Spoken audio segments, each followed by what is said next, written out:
갈라디아서 3장 말씀 전체를 통해서 이제는 흔들리고 싶지 않아요 라는 제목으로 말씀의 은혜를 나누고자 합니다. 최근에 저에게 변화가 있었는데 그 변화가 많은 것들이 참 많았어요. 굉장히 획기적인 변화가 참 많이 있고 참 좋습니다. 여러 가지로 참 좋은데 그러한 변화들 가운데 하나가 이 믿음에 관하여서 우리가 다시 한번 생각해 볼 수 있는 그 묵상은 많이 했는데 다시 성경을 통해서 이렇게 생각하고 또 발견하고 또 그러는 과정들을 가지고 있습니다.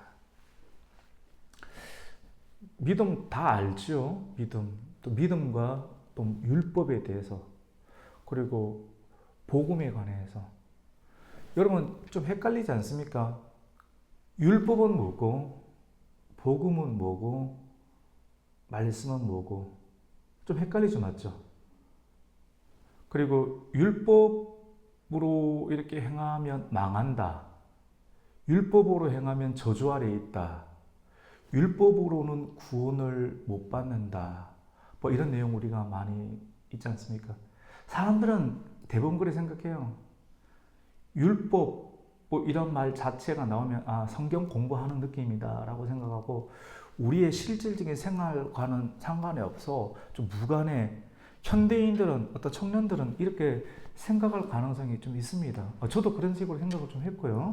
그런데 그렇지가 않은 것 같아요. 이게 매우 우리 실질적인 우리의 감정, 또 우리의 행복, 또 우리의 미래, 내일 이 모든 것에 관련되어져 있는 매우 실제적인 것이라는 것을 다시 발견하게 되고 또 성경으로 돌아가고 있는 일들을 이렇게 행하고 있죠. 여러분 어떻게 생각합니까? 편하게 이야기해도 괜찮아요? 율법은 뭐예요? 수아는 율법이 뭐라고 이렇게 생각해요? 율법. 예, 율법. is 율법. 율법. is 율법. is 율법? 율법은 율법이다. 설명이 안 되죠, 맞죠? 그냥 그 자체, 현상만 해요. 우리는 뭐라고 생각해요? 율법이 뭐라고 생각해요? 율법. 법이죠. 오늘 성경 말씀, 갈라디아서 말씀 가운데는 뭐 초등교사다. 뭐 죄를, 로마서 말씀에는 죄를 깨닫게 한다. 뭐 이런 내용, 지식이 있거든, 사실은 이런 부분들. 근데 지식은 지식일 뿐이에요. 와닿지 않는 어떤 부분들인데. 율법, 우리가 오늘 제목이 이젠 흔들리고 싶지 않다라고 하는 그런 부분들 계속 흔들리는 거예요. 우리 뭔가를 잘 하고 싶지 않습니까? 잘 하고 싶고 꿈이 있고 꿈에 대해서 도전을 했는데 실패를 경험을 반드시 하잖아요. 성공을 할 때도 있지만 실패를 경험할 때가 반드시 있게 되는데 그때 사람들이 겪게 되는 감정은 완전히 성숙한 사람이 아니기 때문에 그때 감정은 어떤 낭망, 좌절, 나는 뭘까? 내가 잘못해서 그럴까? 저 사람들은 뭐지? 이런 생각을 시작합니다, 사람들은. 맞죠? 이거 불행해요, 맞죠? 그 답을 찾기 위해서. 막 흔들려요. 자기 자신을 정죄하기도 하고, 무작정 내가 잘못했습니다라고 말하는 것도 답이 아닌 것 같고, 그렇다고 모든 문제를 당신 때문에 그렇습니다. 나를 둘러싼 환경 문제 때문에 그렇습니다라고 이렇게 규정하는 것도 내가 안전해 보이지만도 그것도 우리에게 진정한 해결을 시켜 주지는 못합니다. 그러면서 사람들은 생각하게 돼요. 어떤 스승을 찾아가기도 하고 책을 보기도 하고 성경을 찾기도 하는데 한 방에 해결이 안 되는 것을 경험하게 됩니다.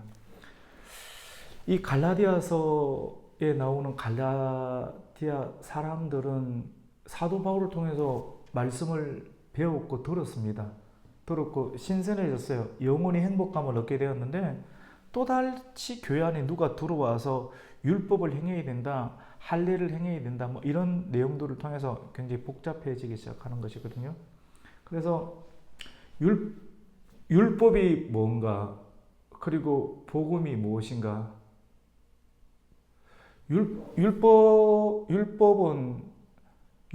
율법과 복음과 하나님의 말씀, 이 세 가지에 대해서 제가 질문했어요. 이 질문은 굉장히 좋은 거예요. 근데 쉽게 잘 말 못하잖아요. 말씀은 무엇이고 율법은 무엇이고 복음은 무엇인가?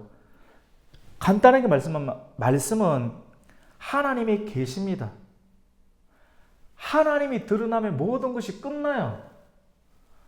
교회 들어왔는데 캄캄했는데 저는 스위치를 켜는 순간 환해지죠. 길이 보이잖아요. 그 길로 가면 안전하지 않습니까? 하나님의 말씀이 드러나는 순간 계시, 리빌 드러나는 순간 모든 것이 완전하고 행복하고 안전합니다. 근데 그 하나님의 말씀이 우리에게 주어지게 될 때 하나님의 말씀의 요구 조건이 있잖아요. 뭐 스위치를 켜야 된다. 또 실질적으로 말씀 가운데 들어가면 십계명을 행해야 된다.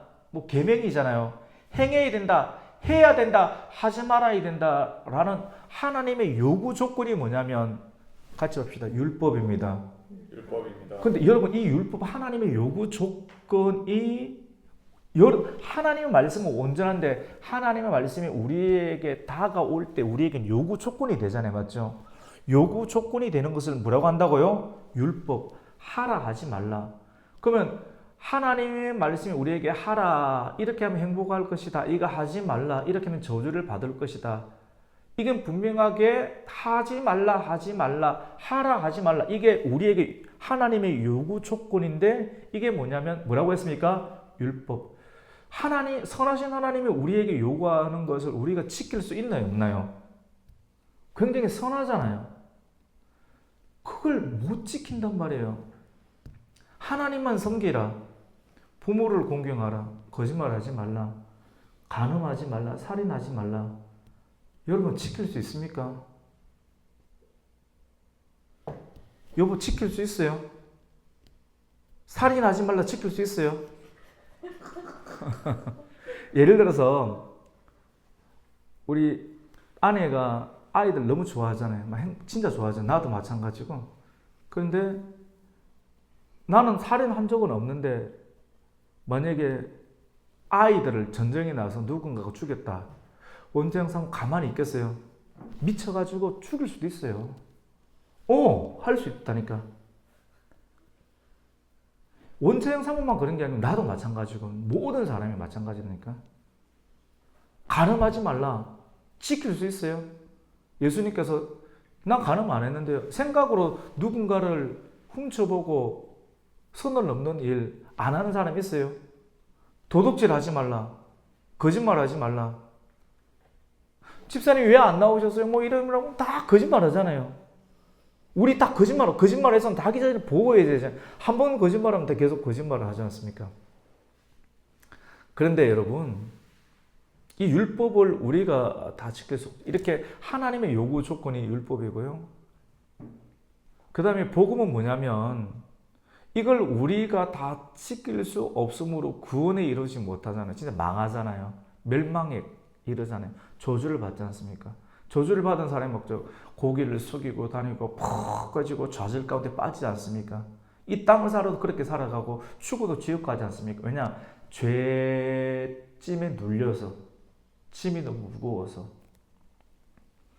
근데 하나님께서는 답을 주셨는데 이 죄짐에서 해방받을 사람이 아무도 없기 때문에 하나님께서는 구원을 이루시기로 이렇게 작정하셨는데 그 구원이 누구냐면 영이신 하나님이 말씀이 육신이 돼서 이 땅 가운데 오셔서 십자가에 죽으셨어요.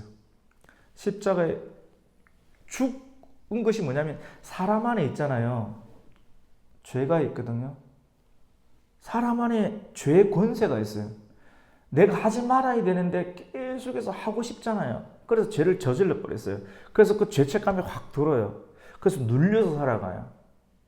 그것이 죄이기도 하고 죄의 권세 가운데 역사하는 사단이기도 하고 그것에 의해서 사람들이 죄성이 그 죄를 많이 습관적으로 짓는 것이 sins예요. 그것 때문에 자꾸 눌린단 말이에요. 행복하지 않단 말이에요. 이 문제를 해결을 하시기 위해서는 누가 어떤 일을 해야 되냐면 이 죄를 일으키는 사단을 죽여야 돼요. 죄의 권세를 죽여야 되는데 사단이 어디 있냐면 사람 안에 살거든요. 죄가 사람 안에 살거든요, 여러분. 근데 이걸 죽여야 되는데 사람이 죽으면 문제가 끝이 없잖아요. 죄가 있는 상태에서 죽으면 멸망이지 않습니까? 그래서 죄가 없으신 예수님께서, 이거 굉장히 중요해요. 죄가 없으신 예수님께서 이 땅 가운데 오셔서 십자가에서 대신 죽어주심으로 죄들 내새끼니까 내가 대신해서 죽을게요. 대신 죽어주심으로 인해서, 근데 그 한 사람의 죽어주심이 모든 사람의 죄를 다 갚을 만큼의 위력과 능력이 있는 거예요. 앞으로 오는 세대뿐만 아니라 이전에 있었던 모든 세대까지. 이게 놀라워요. 예수님이 한 사람의 죽으심을 통해서, 그때 분기점을 통해서 미래에 있는 모든 세대들, 그리고 이전에 태어났던 모든 세대들의 영역까지 다 포함시키는 놀라운 영향력이 있는 분이 누구십니까? 예수님. 그래서 이 땅 가운데 오셔서 십자가를 지시고, 십자가를 지신 가운데 다시 부활하셔서 뭐 하셨습니까? 성천하셔서 올라가셨잖아요. 올라가시면 하나님 나라에 올라가심으로 인해서 하나님 나라 보좌편에 앉으셨어요. 앉으시고 난 이유 가운데 이 땅 가운데 또 다른 예수님을 보내셨는데, 요한복음에서는 그 또 다른 예수님을 보혜사라고 그래요. 같이 합시다. 보혜사. 또 다른 보혜사. 예수님하고 똑같은 분을 보내셨는데 예수님은 육체를 가지고 계신 분이셨고, 이분은 영으로 이 땅 가운데 오셔서 예수님께서 십자가에서 죽으시고 모든 사람들의 죄를 깨끗하게 해결하셨다는 것을 이 땅에서 이루셨고, 그리고 하늘에서 다 올라가심으로 인해서 같이 봅시다. 이루셨습니다. 이제 중요합니다. 잘 들어보세요. 복음은 뭐냐면요, 잘 들으세요. 이거 굉장히 중요해요. 교리가 아니라 여러분이 짓눌리고 막 힘들 때 이걸 생각하세요. 같이 합시다. 복음은 예수님께서 다 이루셨습니다. 나는 못했는데, 내가 못하는 일을 누가 다 이루셨어요? 같이 합시다. 예수님. 예수님께서 이루셨다는 걸 믿습니까?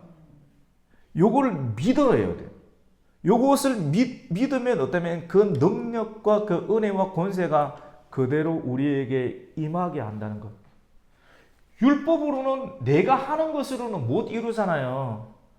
왜 못 이루느냐면 우리 안에 정욕이 있습니다. 정욕이 단순하게 어떤 육체적인 그런 성적인 부분만을 말하는 것이 아니고요. 우리 안에 정욕이라는 것이 러스트예요. 러스트. 끊임없이 계속해서 샘솟는 죄의 우물물과 같은 샘솟는 것이 일어나는데 이게 계속 나와요. 그래서 요것을 이 욕망, 사람 안에 욕망이 계속 일어나요. 어린 아이 때부터 늙은이까지 아무리 윤리적이고 착해 보인다 할지라도 계속해서 이것이 일어나는데, 이 욕망 때문에 뭘 짓습니까? 죄를 짓게 돼요. 그리고 한번 죄를 짓게 되면 그 다음 날 또 죄를 짓게 되니까 그것이 습관이 돼요. 습관. 성경은 그것을 두고 sins라고 하거든요. 내 안에 있는 욕망으로 인해서 죄가 붙어서 내 몸에 죄가 붙어서 생활하는 어떤 상황들을 죄들. 그래서 그렇게 하면 안 돼. 거짓말하면 안 되는데, 간음하면 안 되는데, 외도하면 안 되는데, 또 나쁜 짓 하면 안 되는 거 알면서 막 해지지 않습니까? 좋으니까 하는 거예요. 본성의 욕구대로. 그래서 그것이 우리의 삶의 습관이 돼요. 습관이 돼서 계속 사람들이 짓눌리는 게 너무 어깨에 짐이 많아요. 그래서 이 부분을 어떻게 해결하나? 이 부분을 신즈를 하나를 해결한다고 해가지고, 신즈 안에는 또 귀신이 있거든요, 여러분. 굉장히 중요한 내용인데, 귀신들을 쫓아낸다 할지라도 또다시 귀신이 들어와요. 실제 그래요. 귀신이 나가고, 그러면 끝이 나는 것이 아니라 또 들어와요. 죄를 지었어요. 죄를 해결하고 나서도 또 들어와요. 그런데 이 문제가 너무 짓눌리는 거예요. 짓눌려서 이 문제를 근본적으로 해결하려고 하면 sins의 우두머리인 sin을 없애야 돼요. sin은 단수로 나와요. sin은 죄잖아요. 사단이 C는 아니에요, 여러분. 사단이 죄는 아닌데 사단도 단수거든요. 그 사람 안에 신이 있고 그 사람 안에 신의 권세를 만들어내는 무엇입니까, 여러분? 사단의 권세를 제압하지 아니하고는 그 사람이 계속 오늘 문제를 해결하도 또 문제가 일어나서 짓눌리는 인생을 살아갈 수밖에 없다라고 하는 거예요. 이게 정욕을 끊는 것이 어떤 부분이냐면 이 문제가 바로 같이 봅시다. 복음의 능력입니다. 복음의 능력. 그래서 이기까지 알아가기까지 여러분 시간이 많이 걸립니다. 신학교 간다고 절대 되는 거 아닙니다. 그리고 신학교 가서 청교도 관련되는 작품을 존 오웬의 몰티피케이션 재죽임 교리 이런 책을 아는 사람도 잘 없고 이런 책을 많이 읽어서 그런 책을 소화해내려고 하면 많은 영역들을 읽어야 되거든요. 그럼 그런 시간을 탐닉하는데 걸리는 시간이 한 7년 정도 걸려요, 여러분. 읽고 생각하고 성경을 해석하고 살아가고. 그런데 그런다고 해결되는 거 아니에요. 그래서 이런 지식적인 과정을 뛰어넘어서 목회를 해보고 목회 속에서도 많은 과정들을 거치면서 나중에는 어디에 들어가느냐면 진짜 복음으로 들어가는 어떤 단계를 경험하게 되는 것 같아요. 제가 지금 그런 단계에 지금 조금 가고 있습니다. 신학교 마쳤죠. 그 다음에 목회 생활 오래 했죠. 이렇게 50이 넘었으니까, 맞죠? 그러면서 얼마나 많은 복음에 관한 설교를 했겠습니까? 막 힘차게 능력 있게. 그런데도 다 알았던 것이 아니에요. 몰랐던 거예요. 근데 요즘 들어서 복음에 대해서 다시 생각하고, 왜냐하면 지금까지 많은 어떤 목회와 내 가르침 안에 성령의 역사하심도 있지만 또 많은 경우 율법적인 부분들이 많이 포함되어 있습니다. 오늘날 이 시대에 많은 교회들이 율법적인 요구를 많이 포함하고 있는 건 사실입니다. 자유롭지 못해요. 복음을 이야기하지만 또 많은 사람들이 자유롭지 못해요. 그리고 목회가 굉장히 바쁘잖아요. 신방하고 새벽부터 늦게까지 막 큰 교회는 많이 하지 않습니까? 복음을 잘 모를 수 있습니다. 뭐 큰 교회를 디스하는 내용이 절대 아니고요. 많은 니는 괜찮고 다른 사람들을 디스하는 내용이 전혀 아니고, 저도 그런 부류 중에 한 사람이었기 때문에 너무 바쁘면 몰라요. 언제 아느냐면 다 많이 해보면서 무너지면서 많은 것을 놓아버려야 돼요. 무슨 말이냐면 실패를 경험해봐야 돼요. 바닥을 경험해보고 그리고 망해보고 그러면서 뭘 생각했냐면 내 힘으로 안 되는 거구나 하는 것을 처절하게 직간접적으로 경험하면서 사람이 지금까지 해오던 바른 생활 있잖아요. 일찍 일어나고 늦게까지 하고 사람들이 터치 못하잖아요. 그 힘이 굉장히 크거든요. 실제로 그것이 다 무너져요. 어떤 사람은 낚시를 하기도 하고 다른 사람들 손가락질 받을 만한 그런 짓을 하면 무너지는 인생을 살아요. 목사님들이 그렇게까지 가봐야 돼요. 그렇게까지 가보면서 이렇게까지 가본 사람이 쉽지 않죠. 이 자랑이 아니잖아요. 이걸 까발리는 거예요. 이렇게까지 해보면서 내 힘으로는 아무것도 못합니다라고 말할 수밖에 없는 어떤 고백적 상황이 개인의 고백과 설교의 고백과 주변의 상황에 나타나지 않습니까? 그러면서 성경을 보는 거예요. 신학책을 보는 거예요. 성경을 보면서 내가 잘한 게 하나도 없어요. 놓은 것밖에 없어요. 율법적으로 너무 연약해요. 욕먹을 것밖에 없어요. 그런데 성경이 읽혀지기 시작하고 마음 가운데 자유함이 생기는데 이게 뭐냐면 복음이 주는 자유함이에요. 이 자유함이 뭐냐면 나는 율법의 요구 조건이 100점 만점에 50점도 못 되는 것 같아요. 많이 못하는 것 같아요. 그 사람들은 비난할 수 있어요. 그런데 주님은 나에게 자유로움을 주세요. 진리가 너희를 자유케 하는 자유로움을 주는 거예요. 우리 미시 맞죠? 이 자유는 뭐냐면 내가 한 것이 아니고 누가 한 것입니까? 그리스도께서 하셨다라고 하는 거예요. 그리스도께서 하셨습니다. 복음은 그리스도께서 하신 것을 믿는 거예요. 사람이 연약해서 다 못할 수 있어요. 율법의 요구 조건을 다 만족시키지 못했는데도 하나님께서 자유함을 주시고 먹을 것을 주시고 살 소망을 주시는 것을 보면서 흔들리지 않는 길이 내가 뭔가를 행해서 행하는 것이 아니라 이것이 하나님의 놀라운 은혜구나. 여러분, 은혜는 누가 받는지 아십니까? 많은 사람들이 열심히 행하는 사람에게 은혜가 임한다고 생각합니다. 그런데 틀린 건 아닌데요. 완전하지 않습니다. 완전한 대답은 뭔지 아십니까? 은혜는 누가 받느냐면 은혜 받을 만한 일을 안 한 사람이 은혜 받을 조건입니다. 우리는 좀 더 열심히 해야 되고 좀 더 깨끗해야 되고 좀 더 움직여야지 은혜를 받는다고 생각하는데 은혜 받을 만한 조건이 전혀 없는 것이 조건이에요. 그렇기 때문에 은혜를 받았을 때 내가 전혀 한 것이 없다라고 이야기하고 온전히 하나님께 영광을 돌릴 수가 있습니다.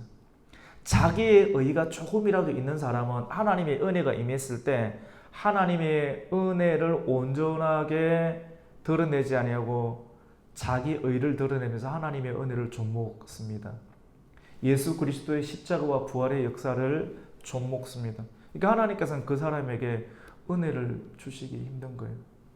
우리가 이런 내용은 지식으로 많이 알고 있지만도 실제 삶 가운데서 경험하는 것은 사실 굉장히 쉬운데 이렇게 고백하는 것은 쉽지가 않은 것 같아요. 이걸 깨달을 때 성경이 새로워 보이고 목회가 새로운 방향으로 용기 있게 나타날 수가 있게 되는 겁니다. 이게 여러분 사실 좀 따분해요. 근데 이 내용이 그렇게 귀하다라고 하는 것이죠. 우리 3장 1절 말씀 한번 읽어 보겠습니다. 시작. 어리석도다 갈라디아 사람들아, 예수 그리스도께서 십자가에 못 박히신 것이 너희 눈앞에 밝히 보이거늘 누가 너희를 깨드냐. 제가 앞으로 이런 이야기를 출애굽기를 하든지 이사야서를 하든지 또는 갈라디아서를 하든지 이제 어느 정도 목사님이 지식도 있고 목회도 있으니까 이게 이제 왔다 갔다 할 수 있는 어느 정도 자유로운 이 테크닉이 구사가 되지 않습니까? 은혜가 구사가 되잖아요. 그러니까 이게 다 적용이 되는 거예요. 적용이 돼서. 그래서 얼핏 보면 저거 내가 아는 내용인데 싶은데 아니에요. 이걸 깨닫는 사람들이 조금 조심스러운데 청년들이 깨달을 수 있을까라고 하는 생각이 듭니다. 누가 많이 깨닫냐면 목회를 많이 하신 분, 그리고 오랫동안 기도 많이 하신 분, 나이로는 60대 이상 되시는 분, 나이로는 60대 이상 되시는 분, 그리고 많은 세상에서 굴렀던 분들, 이런 분들이 이 말씀이 들리지 않을까. 근데 청년들은 쉽지는 않을 것 같은데 그래도 말씀을 전할 거예요. 말씀을 전해서 계속해서, 왜냐하면 저도 그랬기 때문에.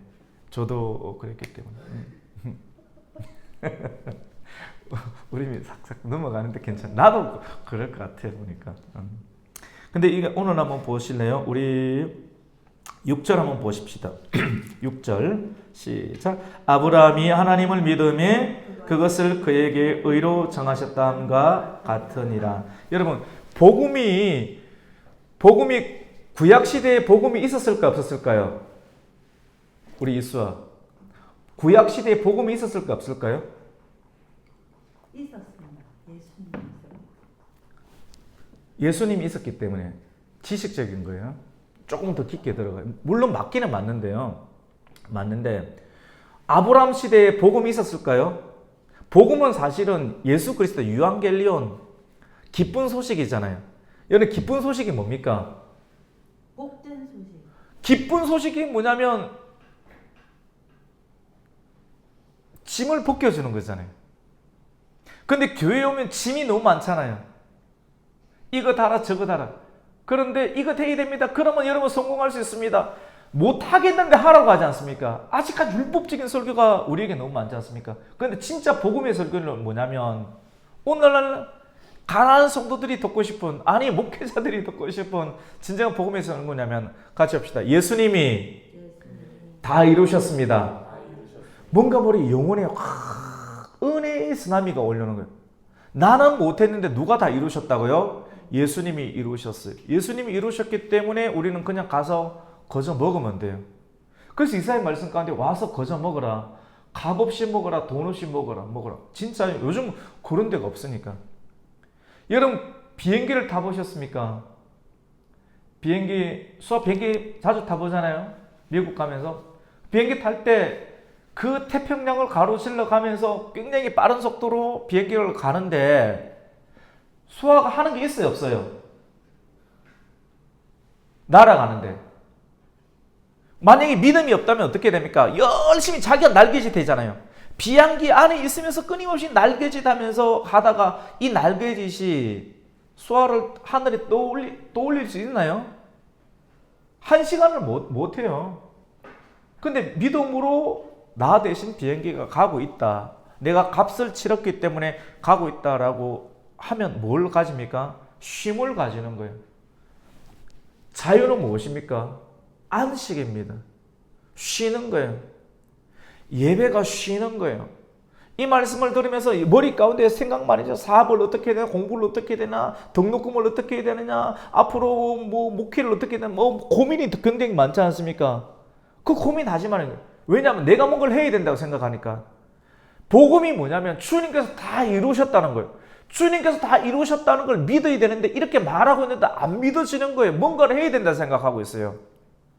주님께서 다 이루어졌던 그 믿음의 분량까지 가야 되는데 못 믿겠는 거예요. 왜냐하면 세상의 가치관과 뉴스와 떠돌아다니는 모든 소리들이 우리가 움직이지 않으면 한순간도 서 있을 수도 없고 당장 고지서, 독촉, 전화 이런 것들이 끊임없이 오는데 어떻게 막나 이걸 하나님이 해결해 주시냐 당장 대묻고 싶지 않습니까? 그렇기 때문에 이 믿음과 실질적인 우리 삶은 괴리감이 굉장히 있습니다.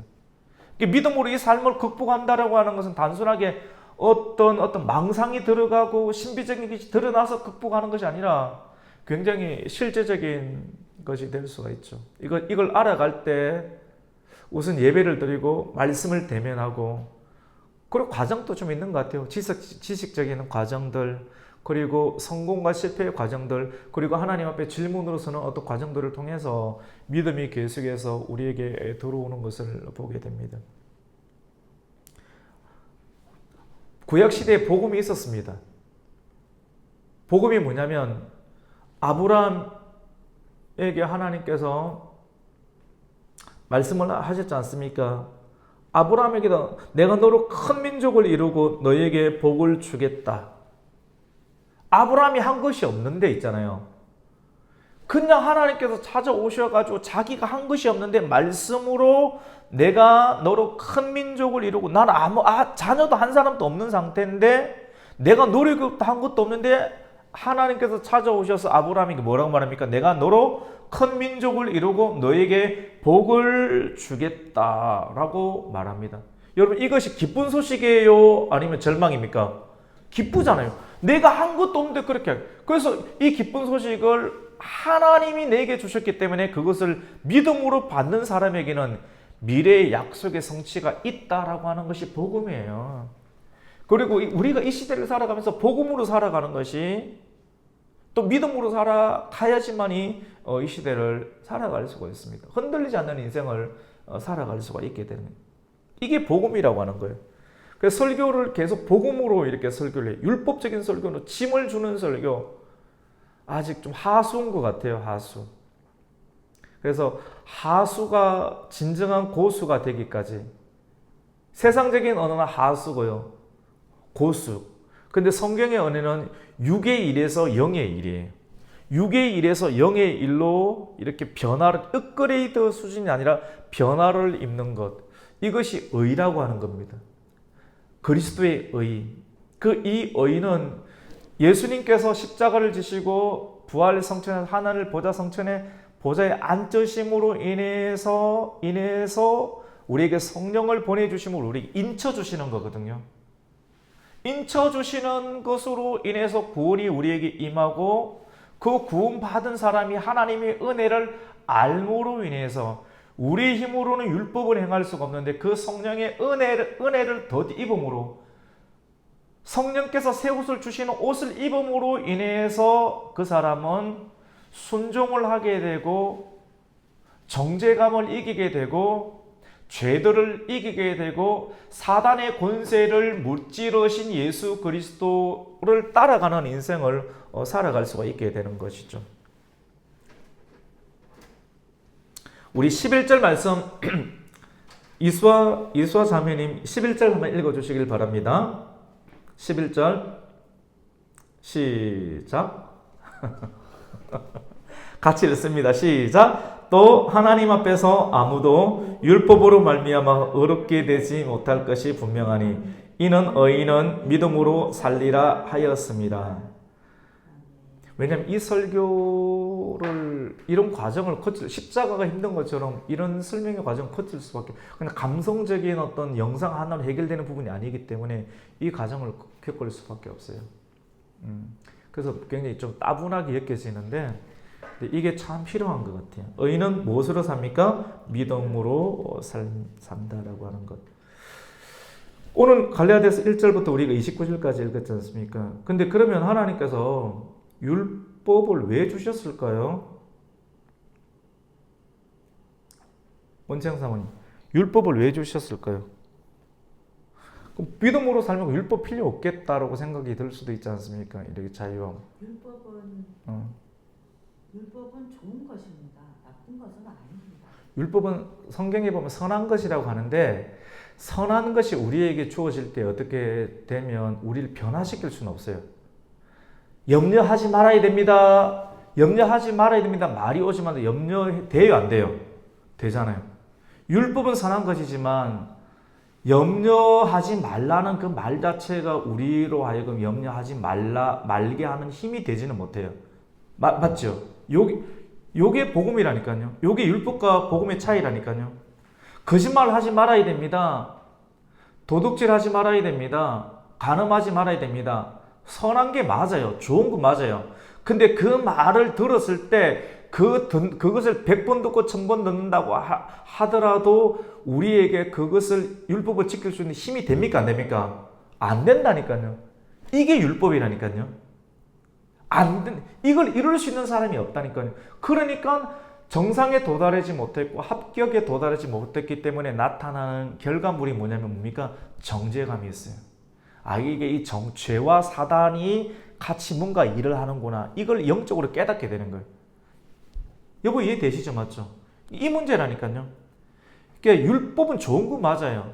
선한 건 맞는데 그 율법 그 자체가 우리가 죄를 이기고 하나님의 뜻에 맞게끔 생활할 수 있는 힘과 능력을 못 준다니까요. 근데 오늘날 우리의 설교, 우리의 메시지, 우리 교회가 이 시대에 많은 말씀이 복음이 아니고 뭡니까? 율법을 가르치지 않습니까? 목사님들이 율법이 틀렸다라고 말은 하지만 또 다 자기들이 율법 안에 갇혀서 살지 않습니까? 이걸 뛰어넘지를 못하지 않습니까? 이게 능력이라니까요. 율법에서 복음으로 뛰어넘는 것이 능력인데 이걸 경험했는데 책을 많이 읽고 청교도 서적을 읽고 탁월한 마틴 로이드 존스 에베소서 강해를 읽고 로마서 강해를 읽고 백독을 하고 기도를 새벽마다 계속하고 금식기도를 한다고 능력이 나타나는 게 아니라니까요. 여러분 금식기도 40일 금식기도를 하니까 깨달아지더라. 그 사람들이 자기가 못했던 것이기 때문에 우아라고 하지만도 그 사람은 계속해서 정죄감이 생겨요. 죄를 지을 때마다 내가 40일 금식기도를 안 했기 때문에 그렇구나. 근데 계속 못할 수가 있지 않습니까? 그것이 복음은 아니에요. 그게 복음이 아니라니까요. 하나님의 복음의 자유함이 그런 식으로 신비한 힘과 금식기도나 율법적인 어떤 일반적인 사람들이 도달할 수 없는 것들을 행함으로 만들어진다라고 오늘 많은 사람들이 따라가고 있습니다. 맞잖아요. 신앙 좋은 사람들이 그렇게 따라가고 있어요. 제가 여기서 이제 나왔다니까요. 이거 나오는 게 쉬운 일이 아니에요. 진짜 보니까 너무 많은 사람들이 갇혀 있어요. 목사님도 갇혀 있는 게 사실이지 않습니까? 분리되어 있다라고 누가 자신 있게 이야기를 할 수 있겠습니까? 빠져나와야 되는데 빠져나오는 비밀이 뭔지 아세요? 죽어야 된다니까요. 진짜 망해야 된다니까요. 내가 그리스도와 함께 십자가에 죽어야지만 죽는 게 뭔지 아십니까? 모멸감 당해보셨어요? 진짜 나쁜 소문이 자기 이름의 요셉처럼 다윗처럼 여러분 목사님들, 여러분 성도님들이 이 이름 덩짝에 붙여서 보셨습니까? 그런 십자가를 겪고 죽은 이유 가운데 믿음이 만들어진다니까요. 지식의 믿음이 있고요. 십자가를 통과하는 믿음이 있다니까요. 근데 많은 사람들 우르르 몰리는 데는 이런 것을 겪지 않고 지식적으로 넘어가고 성화시키는 것들이 얼마나 많이 있습니까? 그래서 이게 성경과 복음이라는 것이 진짜라고 하는 거죠. 여보, 염려하지 마세요. 도둑질, 거짓말하지 마세요. 좋은 거 맞죠? 좋은 설교 맞는데 안 되잖아. 자기도 안 되고 남도 안 되고. 그게 뭡니까?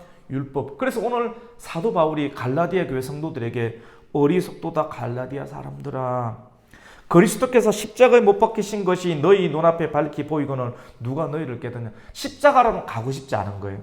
모멸감과 조롱을 안 받고 신앙생활을 하고 싶은 거예요. 그러니까 능력이 있어요, 없어요? 율법 안에 갇혀 있는 거라니까요. 그 시대뿐만 아니라 오늘날 우리가 얼마나 율법 안에 갇혀 있습니까? 여러분 17절에 보시면요, 내가 이것을 말하노니 하나님께서 미리 정하신 언약을 430년 후에 생긴 율법이 폐기하지 못하고 그 약속을 헛되게 하지 못하리라.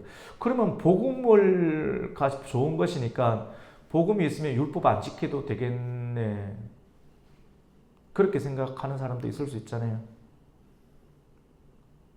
그리고 복음 대신에 율법이 좋은 것처럼 보이니까 복음이 말씀보다 더 앞서거나 율법이 복음보다 더 앞선다고 생각하는 사람들에게 오늘 17절 말씀을 하는 거예요. 이 아브라함에게 주신 언약이, 율법은 모세 시대에 일어났잖아요. 맞죠? 모세보다 아브라함이 더 일찍 있었잖아요.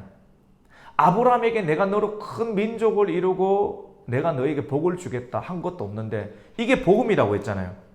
이 복음, 물론 성경의 창세기에도 3장 15절에 원시 복음도 있고 다 있잖아요, 지식적으로. 근데 이 기쁜 소식을 여러분 율법이 있기 전에 줬단 말이에요. 율법이 있기 전에 주었는데 이 뒤에 나왔던 율법이 굴러온돌이 박힌 돌을 빼낼 수 있어요, 없어요?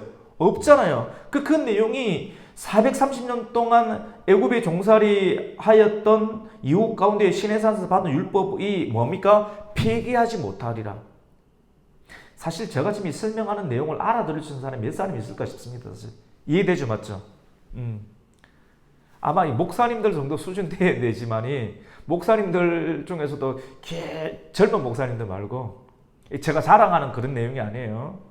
깊이 있게 대부분 은퇴하신 분들, 이런 분들이나 이 말씀의 깊은 의미를 알아들을 수 있을 것 같아요. 그래도 전합니다. 전해입니다. 그래서 18절 말씀 가운데 만일 그 유업이 율법에서 나는 것이면 약속에서 나는 것이 아니라. 왜냐하면 율법보다 하나님 약속이 뭡니까? 더 먼저 있었기 때문에. 그래서 그러나 하나님이 약속으로 말미암아 뭡니까? 아브라함에게 주셨다라고 합니다.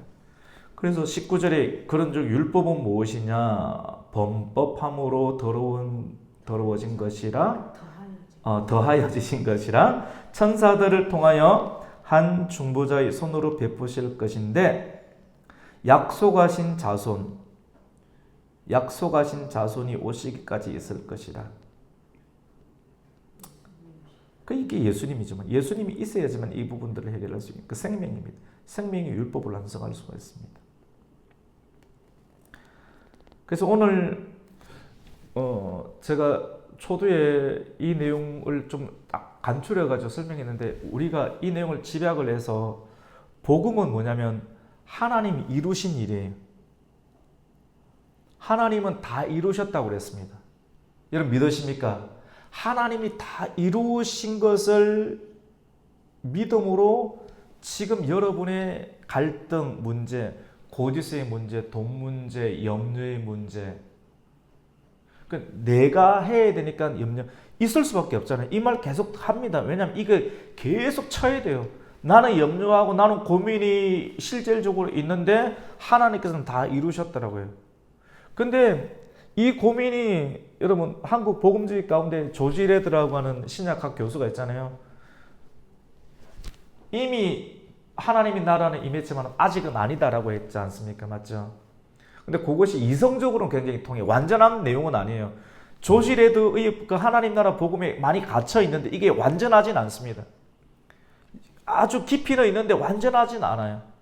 이미 이루어졌지만 완전하진 않다. 왜냐하면 하나님 나라 와야 되기 때문에. 물론 이게 이성적으로 이해되는 내용인데 믿음의 세계는 어떤 것이냐면 하나님이 다 이루셨다. 선하신 하나님이 다 이루셨는데 우리가 이 땅에서 살아가는 사람이 보기에는 안 보이는 거예요. 손이 안 잡히고 안 보이기 때문에 그 약속의 말씀을 성령이 보내신 약속의 말씀을 계속해서 들음으로 인해서 땅에 사는 것이 아니라 하늘에 이루신 하나님을 믿는 믿음으로 이 세상을 살아갈 때 염려의 마귀를 이길 수 있고 걱정의 마귀를 이길 수 있고 그 짓눌림에서 해방될 수 있습니다. 해방감이거든요. 진리를, 교회를 찾고 여러분이 교회를 찾아야 되는 이유, 그리고 말씀을 들어야 되는 이유, 공부를 해야 되는 모든 이유는 뭔지 아십니까? 해방감 때문에 그래요. 어떤 교회에서 이름을 찾는 것이 아닙니다. 해방감, 자유를 얻기 위해서. 갈라디아서 말씀 가운데 자유가 있습니다. 그리고 열매가 있어요. 이 자유와 열매, 이 다 성령과 연관이 있습니다. 그리스도 십자가의 복음과 연관이 있다고 하는 것이죠. 이거는 한꺼번에 해결 안 됩니다. 계속 들어야 됩니다. 여러분이 어떤 귀신의 축사나 또 여러분의 율법적인 행위를 통해서 뭔가를 성취함으로 뭔가를 이루었지만 또 실망하고 힘들어하고 염려에 빠지고 실패에 빠지고 배신과 배반을 경험하면서 의지력이 축소되는 여러 가지 상황들, 이게 헷갈림이거든요, 여러분. 이런 상황에서 우리가 자유케 되기 위해서는 뭐를 해결을 해야 되냐면 죄들을 일으키는 신을 해결해야 되는데 그 신이 죄의 권세, 죄의 권세는 우리 안에 있는 정욕이 있기 때문에요. 육체의 정욕, 이생, 이 정욕의 문제는 사단의 문제거든요. 사단을 누가 이기셨습니까? 예수 그리스도께서 이기셨다. 죄의 권세를 이기셨다. 그 죄의 권세를 이기신 것을 믿는 믿음으로 살아야지만이 궁극적으로 정욕의 문제, 어제 용서를 받았고 해결되지만 또 짓는 그 문제들에 관해서, 미래의 문제에 관해서 이길 수 있는 힘이 여기서 만들어진다고 하는 것입니다. 그래서 믿음은 과거의 현재 미래까지 영향력을 미치는 하나님의, 이걸 갖다 언어로 뭐 어떻게 할까요? 에너지, 영향력 다 집어넣을 수 있어요. 하나가 더 완성될 수는 없지만 다 설명을 할 수가 있게 되는 것이죠. 같이 해봅시다. 이젠 흔들리고 싶지 않아요. 제목은 아주 예쁘게 지었어요. 이젠 흔들리고 싶지 않다라고 하는 것이죠.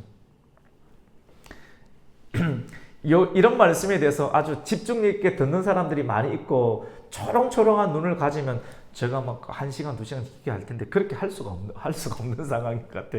그래서 오늘 이 정도로 이렇게 하고요. 이 내용이 그냥 한두 번 강의로 말씀으로 끝나서 들어올 수 있는 개념이 아니에요. 계속해서 그 앞으로 이제 6월 달에도 성경 공부하면서도 이런 내용도 나오기도 하고 또 우리 실질적인 또 꿈이나 또 삶의 적용에 관한 문제도 많이 나눌 수 있도록 하겠습니다. 우리 한번 기도하겠습니다. 하나님 아버지 감사를 드립니다. 하나님 흔들리고 싶지 않습니다. 이젠 흔들리고 싶지 않아요. 우리가 흔들리는 이 세상 가운데 분명하게 살아가고 있습니다. 유가도 흔들리고 보조금도 나오고 받는 것이 좋은지 안 받는 것이 좋은지 뭐 다양한 정책, 이런 사람 저런 사람 많이 많습니다. 전쟁도 일어나고 있고 내가 파병을 해야 되는지 파병 말아야 되는지 우리나라의 전쟁이 있으면 어떻게 될 것인지 다양한 어떤 상황 가운데 일어나지 않았지만 일어날 것으로 고려해야 되는 미래적 상황, 그런 것들이 우리에게는 있습니다. 사회, 정치, 경제, 교육, 문화가 다 있죠. 우리는 어떻게 살아야 됩니까? 예수 그리스도를 믿는 믿음으로 살아야 됩니다. 나는 죽고 옛사람은 죽고 죽은 이유 가운데 그리스도 예수님께서 나에게 주인이 되는데 죽었지만 내 영도 살아있는데 살아있는 영이 이제는 내 마음대로 내 생각대로 내 뜻대로 내 가치대로 살았지만도 죽었던 영이 새롭게 부활한 영은 예수님을 앞세우고 예수님의 가치와 뜻, 말, 생각을 행하시는 걸 보면서 내가 순종하는 믿음, 사람들의 눈으로 내가 행하는 것처럼 보이는데 이런 인생을 살아가는 비법들을 우리가 계속해서 경험하게 해주시고 지적으로 알아가고 의지적으로 결단하며 나아감을 통해서 완전한 하나님의 복음의 사람으로 날마다 삶을 살아갈 수 있도록 은혜를 베풀어 주시옵소서. 예수님의 이름으로 기도드립니다. 아멘.